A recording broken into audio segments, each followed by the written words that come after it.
ವಿದ್ಯುತ್ ಪ್ರಸರಣ ನಿಗಮ ನೌಕರರ ಸಂಘದಿಂದ ಕಾರ್ಮಿಕ ಸಂಘಟನೆಗಳಿಂದ ಇಂದು ಸಾರ್ವತ್ರಿಕ ಮುಷ್ಕರ ಹಿನ್ನೆಲೆ ಕೇಂದ್ರ ಸರ್ಕಾರದ ವಿದ್ಯುತ್ ತಿದ್ದುಪಡಿ ಕಾಯ್ದೆ ಹಾಗೂ ಖಾಸಗೀಕರಣ ವಿರೋಧಿಸಿ ಮಂಡ್ಯದ ಕೆಇಬಿ ಕಚೇರಿ ಬಳಿ ಪ್ರತಿಭಟನೆ ನಡೆಸಿದರು.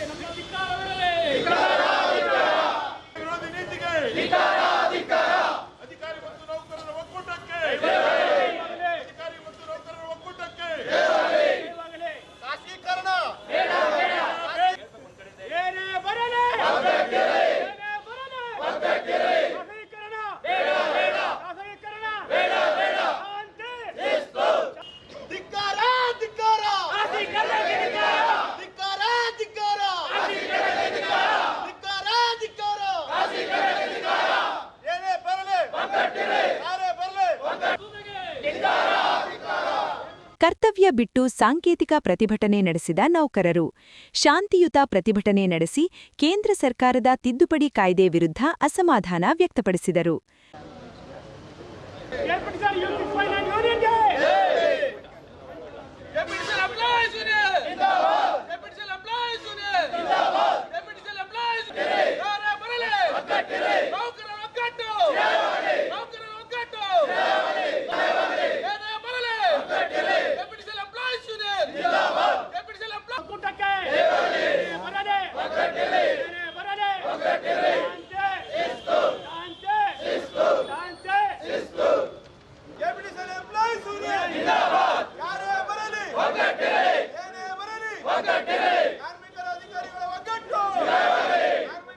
ತಿದ್ದುಪಡಿ ಕಾಯ್ದೆ ವಾಪಸ್ ಪಡೆಯಬೇಕು.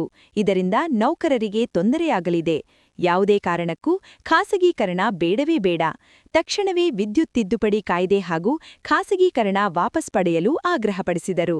ಅದೇ ಈಗ ನಾವು ವಿದ್ಯುತ್ತನ್ನು ಸರ್ವಿಸ್ ಕೊಡ್ತಾ ಇದೀವಲ್ವಾ, ಅದಕ್ಕೆ ಪೂರ್ತಿ ಎಫೆಕ್ಟ್ ಆಗುತ್ತೆ ಖಾಸಗೀಕರಣದಿಂದ. ಮೊದಲು ಉಚಿತವಾಗಿ ಕೊಡ್ತಾ ಇದ್ವಿ, ಈಗ ಕರೆಂಟು ಖಾಸಗೀಕರಣ ಆದರೆ ಅದು ಇನ್ನೂ ತುಂಬ ಎಫೆಕ್ಟ್ ಆಗುತ್ತೆ. ಅವರು ಖಾಸಗೀಕರಣ ಬೇಡ ಅಂತ ಎಲ್ಲ ಇದು ಖಾಸಗೀಕರಣ ಆದರೆ ನಮಗೆಲ್ಲ ಏನು ಬರಬೇಕಾದ ಮೂಲ ಸೌಲಭ್ಯ ಎಲ್ಲ ಬರಲ್ಲ. ಅದಕ್ಕೆ ಈಗ ಖಾಸಗೀಕರಣವನ್ನು ವಿರೋಧ ಮಾಡ್ತಾ ಇದ್ದೀವಿ. ಕೇಂದ್ರ ಸರ್ಕಾರದ 2026 ಕಾಯ್ದೆ ಏನಿದೆ ವಿದ್ಯುತ್ ಖಾಸಗೀಕರಣ, ಈ ಖಾಸಗೀಕರಣಕ್ಕೆ ನಮ್ಮೆಲ್ಲ ರಾಷ್ಟ್ರಾದ್ಯಂತ ಮುಷ್ಕರವನ್ನು ನೀಡ್ತಾ ಇದ್ದೀವಿ. 1 ಅವರ್ ಸಾಂಕೇತಿಕವಾಗಿ ಶಾಂತಿಯುತವಾಗಿ ನಮ್ಮೆಲ್ಲ ನೌಕರ ವರ್ಗದವರು ಮುಷ್ಕರ ನೀಡಿ ಈ 2026 ಕಾಯ್ದೆ ನಮಗೆ ಬೇಡ ಅಂತೇಳಿ ಎಲ್ಲರೂ ಒಂದು ಒತ್ತಾಯವಾಗಿ ನಮ್ಮ ಕಾರ್ಮಿಕರ ಒಕ್ಕೂಟವಾಗಿ ಎಲ್ಲ ಸೇರಿಸಿ ಹೇಳ್ತಾ ಇದ್ದೀವಿ.